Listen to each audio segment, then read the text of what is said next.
संरचना ब्रह्मा जी कर रहे हैं, तो ब्रह्मा जी कर रहे हैं और इसका जो पालन है वो विष्णु जी कर रहे हैं, और साथ ही साथ शंकर जी संहार कर रहे हैं समय समय पर।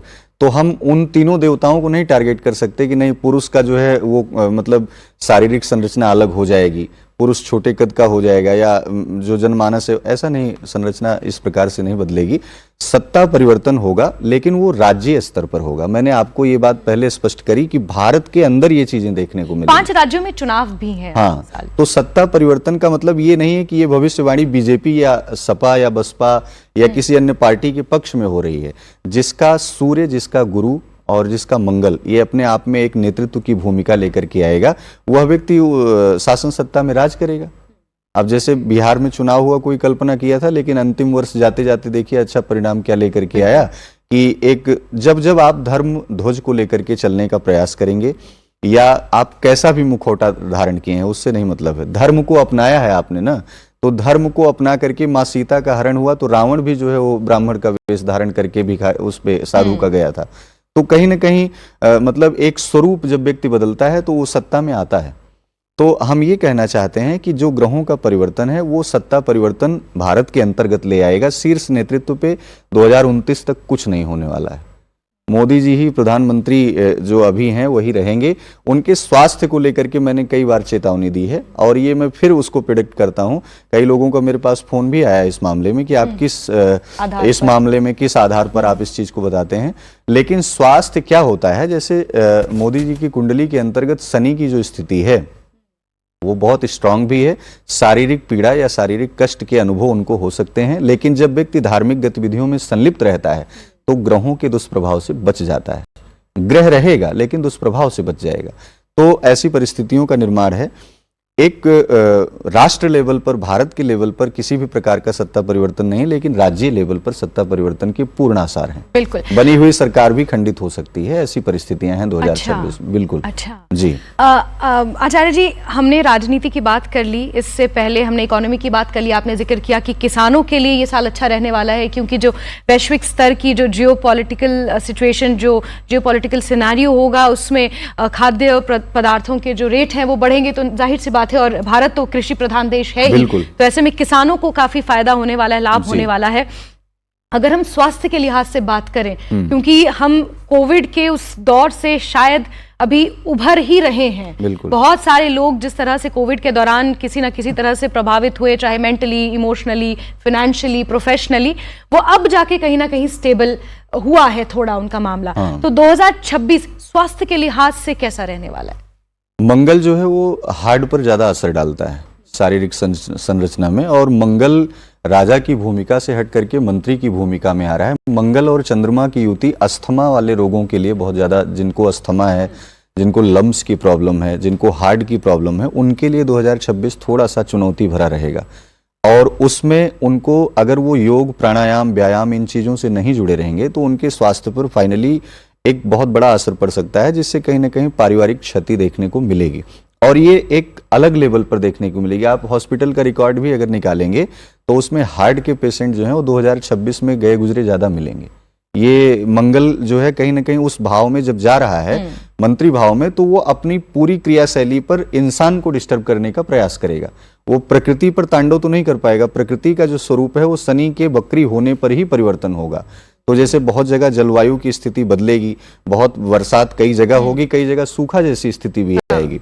लेकिन जो एक स्वास्थ्य के लिहाज से देखा जाए तो अस्थमा, लम्स, और इसमें देखा जाए इंटरनल जो चीजें हैं बीमारी से संबंधित, हार्ट से रिलेटेड जितने भी लोग हैं उनको योग, प्राणायाम, व्यायाम से जुड़ करके रहना, सचेत रहना चाहिए। खास करके जब गुरु का नेतृत्व आएगा तो जो लोग डिप्रेशन, माइग्रेन, एंजाइटी इन चीजों से पहले से भरे पड़े हैं, उनको या तो यह वर्ष 9 वर्ष में अपने आप को पहले ही खाली कर लेना होगा, दिमाग बहुत हल्का कर लेना होगा, अन्यथा इसमें और बढ़ोतरी देखने को मिलेगी। अच्छा। आप उसे कम नहीं कर पाएंगे। आप जब अपने अंदर एक ईगो लेवल ले आते हैं तो वो कम नहीं होता है, क्योंकि आप वो मुखौटा ही नहीं उतारना चाहते हैं।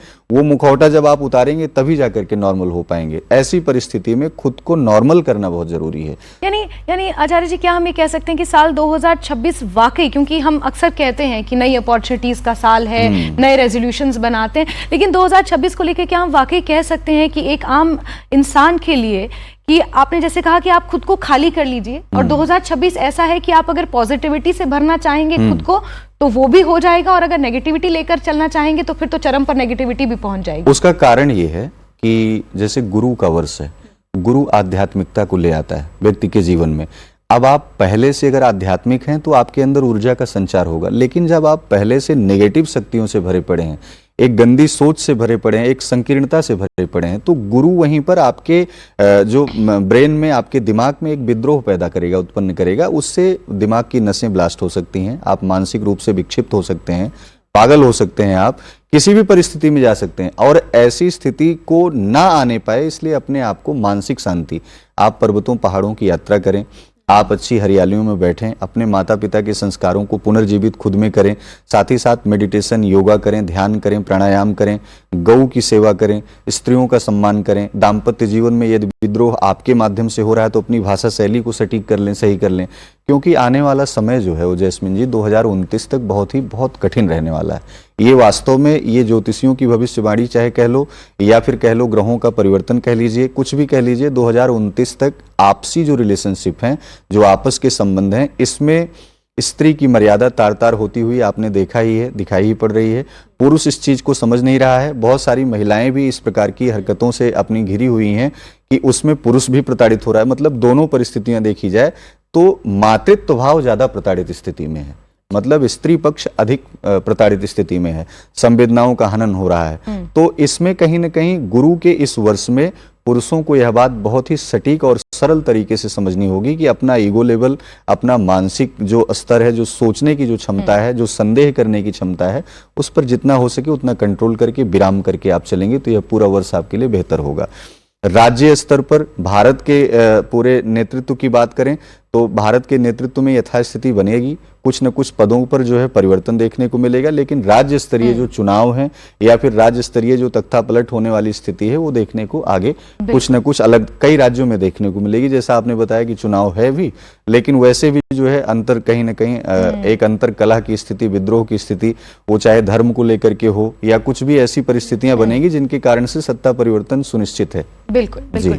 आचार्य जी, ये तो हमने एक ऑल ओवर बात कर ली, लेकिन अगर हम राशियों के अनुसार अगर हम समझने की कोशिश करें कि 2026 किस राशि पर किस तरह का प्रभाव डालेगा, और अगर नकारात्मक है तो उस प्रभाव को सकारात्मक बनाने के लिए क्या कुछ उपाय किए जा सकते हैं। और क्योंकि नया साल शुरू हो गया है और ऐसे में छोटे छोटे उपाय, लोगों के रेजोल्यूशंस होते हैं, कोई लोग पूजा पाठ के साथ इसकी शुरुआत करते हैं, कोई लोग अच्छे घूमने फिरने के साथ इसकी शुरुआत करते हैं। ऐसे में कुछ छोटे छोटे उपाय अगर आप हमारे दर्शकों को बता दें ताकि उनका 2026 और ज़्यादा अनुकूल रहे और खुशनुमा रहे, और जो वो उम्मीदें लेकर चल रहे हैं उन उम्मीदों पर वो खरा उतर सकें, इसको लेकर कुछ आप।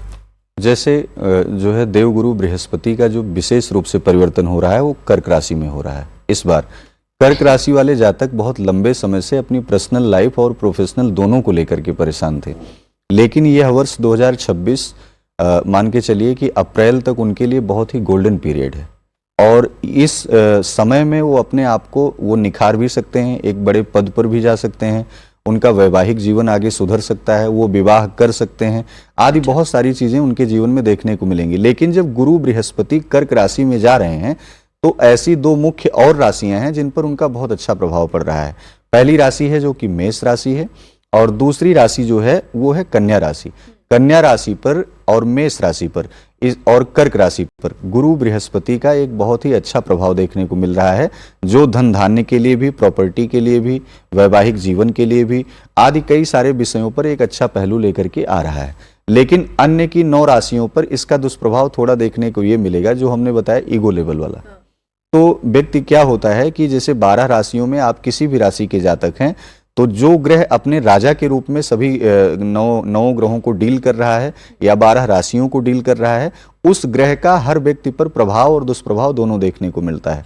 रही बात कि आप दुष्प्रभाव वाले ट्रैक पे ज्यादा चल पा रहे हैं, यानी अपनी विचारधारा को आप अगर बदल सकते हैं तो आप उसे अच्छे प्रभाव में ले जा सकते हैं, क्योंकि गुरु एक देव गुरु बृहस्पति हैं और सभी जो है ग्रहों में उनको देवता का स्वरूप बताया गया है और देवताओं के गुरु स्वयं बताए जाते हैं, कहे जाते हैं। तो उनका जितना आप आध्यात्मिकता से जोड़ करके चलेंगे उतना दुष्प्रभाव से बचे रहेंगे। अब रही बात की जैसे आपको क्या है कि 12 राशियों में इसका अलग अलग दुष्प्रभाव क्या पड़ेगा। मेष राशि पर देखा जाए तो इस वर्ष उनका जो व्यापारिक स्थिति रहेगी वो बहुत ही अच्छी रहने वाली है।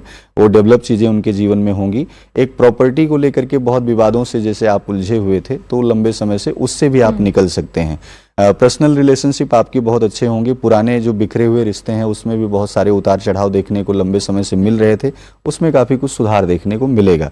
लेकिन जो मंगल की भूमिका है मेष के लिए वो थोड़ी हानिकारक रहेगी स्वास्थ्य को लेकर के।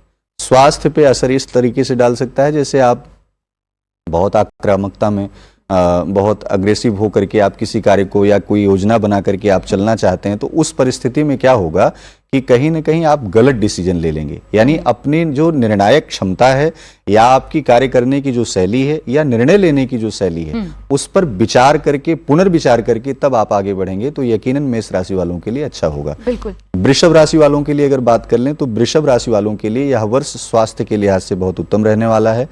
इस वर्ष वो नई प्रॉपर्टी, नया वाहन आदि तमाम चीज़ों में अपना क्रय विक्रय कर सकते हैं। पुराना कहीं निवेश किया हुआ है तो उससे उनको लाभ होगा। पारिवारिक शांति देखने को मिलेगी, समरसता देखने को मिलेगी। वैवाहिक जीवन में भी बहुत सारी खुशहाली आएगी। जिनको बालक या बालिका जो लंबे समय से वो जो है प्रयास कर रहे थे कि उनको पुत्र संतान की प्राप्ति नहीं हो रही है, तो यह वर्ष उनके लिए बहुत ही उत्तम रहने वाला है। लेकिन माता पिता के लिए कष्टकारक थोड़ा सा रहेगा। तो यानी वृषभ राशि वाले जातक जो है अपने माता पिता के स्वास्थ्य को लेकर के जरूर थोड़ा सा चिंतन करें। मिथुन राशि के लिए यह वर्ष एक जो व्यापारिक डील है वो मार्च के बाद से परिवर्तित हो रही है। यदि मार्च तक आप कोई लंबी डील या विदेश यात्रा या कोई ऐसी परिस्थिति में जहां आपको एक बहुत बड़ा मुनाफा होने वाला है तो बहुत सोच समझ करके संयमित रूप से आप उस निर्णय को लें, अन्यथा मार्च के बाद से परिस्थितियां आपकी सामान्य होंगी। मार्च से लेकर के अक्टूबर के बीच में आपका व्यापारिक दृष्टिकोण अच्छा रहेगा। पर्सनल लाइफ भी बहुत अच्छी रहेगी। लेकिन आप अपने मित्रवत स्वरूप को विशेष रूप से ध्यान में रखें कि मित्रता पर अत्यधिक विश्वास कर लेना या आंख बंद करके विश्वास कर लेना या कह सकते हैं कि हम अपने आप को इमोशनल गतिविधि में बहुत ज़्यादा ले जा रहे हैं तो वो आपके लिए हानिकारक होगा। वहीं कर्क राशि वाले भी इनके लिए बिल्कुल वैसी ही विकट परिस्थितियों से ये उभरे हुए हैं। गुरु जा रहा है तो इनकी इमोशनल कंडीशन से ये अब लंबे समय से घिरे हुए थे, अब इससे बाहर निकलेंगे। इनकी आर्थिक स्थिति पर बहुत बड़ा प्रभाव पड़ने वाला है। व्यापारिक योजना इनकी अच्छी होगी। साथ ही साथ इनके पास घर वाहन बहुत लंबे समय से जो चीज़ें नहीं कलेक्ट हो पाई थी उसके लिए प्रयास करेंगे, काफ़ी कुछ अच्छा देखने को मिलेगा। कर्क राशि वाले जातक एक चीज़ और है कि अधिक संवेदना में घिर करके ये रिश्तों को बचाने का जो बार बार प्रयास करेंगे तो ऐसे रिश्ते उनका मुखौटा सामने आएगा। तो कर्क राशि वाले अपनी एक क्राइटेरिया, अपनी बाउंडेशन को बना करके चलेंगे और अपने कर्तव्य पथ पर आगे ध्यान देंगे।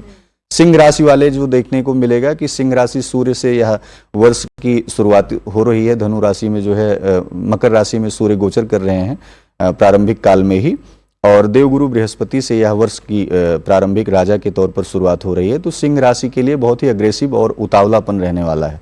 तो ये चीज़ें हैं जो आपने 2025 में आपने गैपिंग बना के रखी अपने पर्सनल रिलेशनशिप में, या कोई डिसीजन ऐसा है जिसमें आपने जिद बना करके रखी, वहाँ पर रिलैक्स जोन में आप अपने काम को आगे बढ़ाएं तो ज़्यादा अच्छा होगा। साथ ही साथ अपने स्वास्थ्य पर, हार्ट से संबंधित और इंटरनल चीज़ें कोई ऐसी हैं जो ऑपरेट की स्थिति में हैं तो उस बीमारी से निजात पाने के लिए मतलब अग्रसर रहें, उसे बहुत लंबोट टालने का प्रयास न करें। साथ ही साथ पर्सनल रिलेशनशिप भी चीज़ें उनकी सामान्य रहेंगी। कन्या राशि वालों के लिए ठीक रहेगा, टॉकिंग सेंस उनका अच्छा रहेगा इस बार का। और ऑल ओवर देखा जाए तो गुरु कन्या राशि वालों के लिए इस बार बहुत कुछ खास लेकर के आए हैं।